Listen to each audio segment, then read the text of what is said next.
Donc, concernant le livre de Julie Esmeralda, parce que contrairement au conte des frères Grimm, lui, il n'est pas libre de droit. Donc, je ne vais pas montrer l'image.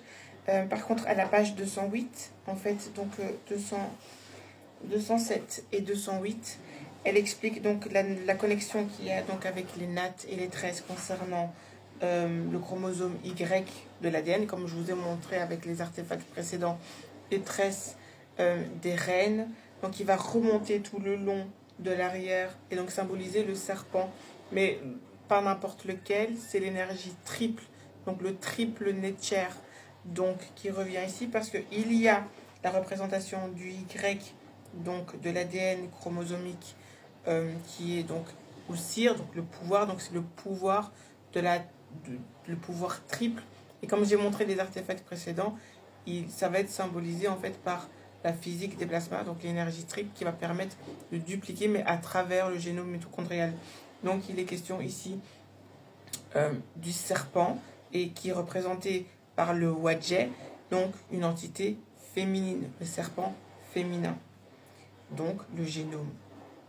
Et c'est bien ce que représente la fresque avec le disque rouge entouré d'un serpent en or, puisque le serpent en or dit qu'il est le siège du Netcher.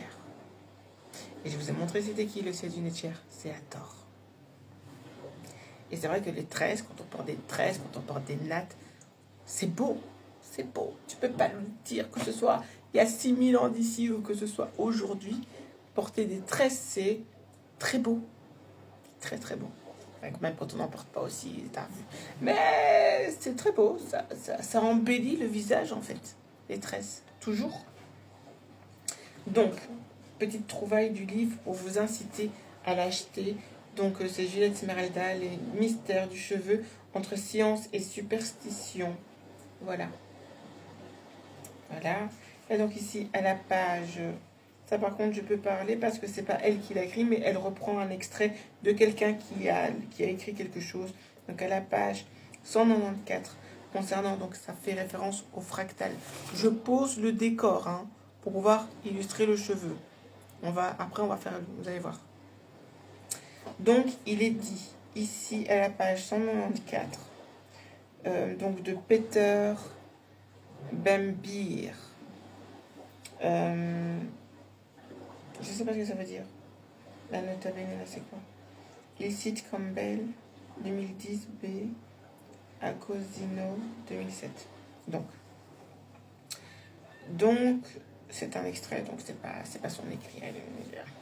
Donc, avant que Benoît Mandelbrot, est-ce que vous voyez Benoît Mandelbrot? C'est un mathématicien franco-américain, donc qui est considéré comme le père fondateur des fractales mathématiques. Et donc, il est apparemment celui qui a réussi à décrire mathématiquement la complexité des phénomènes de la nature, tels que la forme des nuages, des fleuves, voire de la forme du poumon et des inflorescences du chou-fleur. Comment c'est le chou manistou, c'est ça. Enfin, vous voyez les trucs là en mode fractal, mais les feuilles sont des fractales. Il y a plein de trucs qui en mode fractal, mais les tresses reproduisent les fractales, et les villages africains représentent des fractales. Et en fait, la fractale, c'est de l'arithmétique. Je pense, la fractale, c'est de l'arithmétique.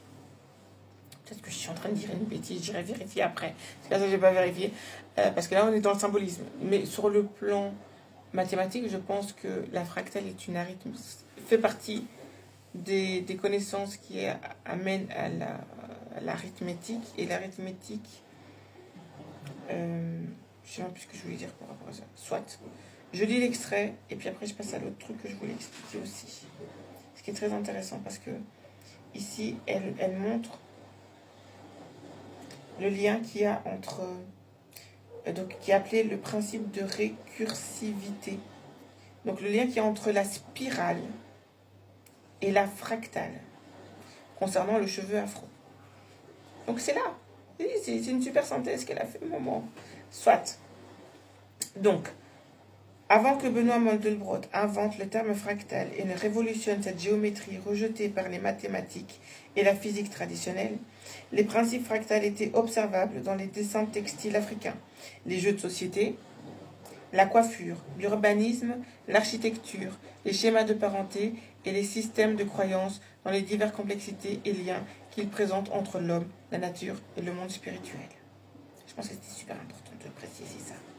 Donc, le lien avec la fractale et donc la preuve, et ça c'est quelque chose que tout le monde connaît, puisque il y a la dame à la capuche. Tu te rappelles? La dame à la capuche, ou Vénus de Brassempouy, donc qui vient de la grotte du pape, apparemment, Brassempouy, donc dans les Landes, et donc elle aurait une origine de 21 000 ans avant Jean-Claude. Elle est en ivoire de mammouth. Mammouth. Donc c'est un truc qui est tout petit, hein. Ça, genre ça fait 4 cm sur 4 cm 4,3 sur 2 cm et demi à hauteur de 2,6 cm. Donc c'est un truc qui est tout petit, tout petit, tout petit, tout petit.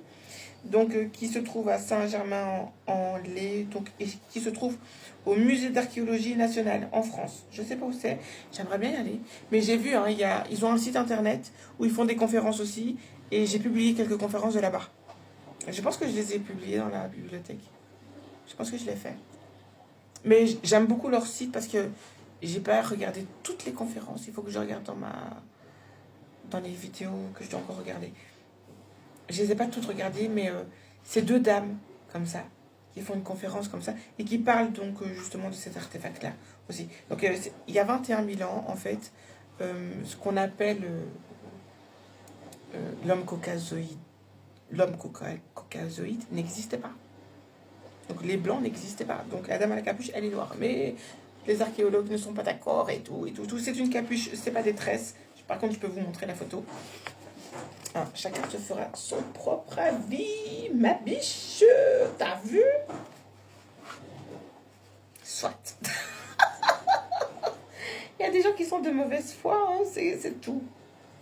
Donc voilà. Donc concernant le livre, c'est tout ce que j'aurais à préciser. Le reste, il faut aller à ses conférences et acheter ses livres, tout simplement. Ok, donc j'ai posé le décor concernant le cheveu.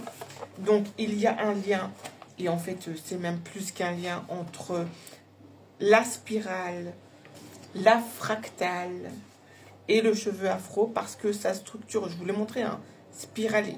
Et donc ça, en physique, loi physique, ça s'appelle une ligne de Spire. La ligne de Spire fait référence aussi, et dans le champ magnétique, c'est la fonction sinusoïdale. Mais elle est représentée en 2D. Donc la ligne de Spire, elle est représentée aussi en 2D, mais elle va donner une palette d'informations supplémentaires qui en fait qui sont les lois de l'électricité.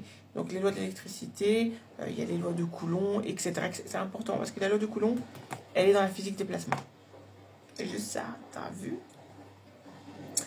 Et donc la fonction sinusoïdale, donc c'est un espèce de serpent, comme j'ai montré avec l'artefact de Hathor avec la couronne d'Amon-Ra, et la coupe, et ce que symbolise la coupe avec le serpent, et donc c'est le serpent qui va être pris par le X, mais qui est mis penché, donc de tous les métiers, les corps de métier qui vont appartenir au monde du soin, urgentiste, pompier, pharmacien, médecin, etc., etc.